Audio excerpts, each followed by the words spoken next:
Здравейте, казвам се Венцислав Велев, съм главен асистент в катедра Културно-историческо наследство в Университета по библиотекопознание и информационни технологии.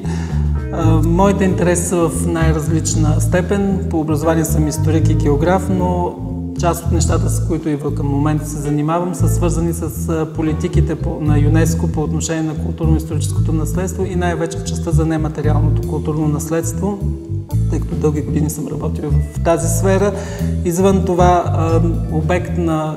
изследвания от моя страна са различните държавни политики, които държавата е прилагала в отделни периоди от своето развитие по отношението и на историческата наука, на културата, на различни аспекти, в които те са представени и най-вече в сферата на наследството, което имаме, особено в една много интересна и любопитна за някои колеги сфера, каквито са читалищата в нашата страна. Настоящия проект е изключително амбициозен,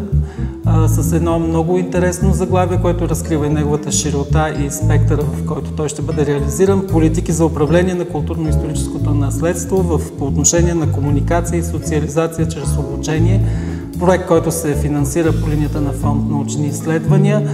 В него предвиждаме много интересни неща и конкретно моето участие ще бъде в изследване политиките на ЮНЕСКО и Съвета на Европа по отношение издигане на образованието в частта на културно-историческото наследство, до каква степен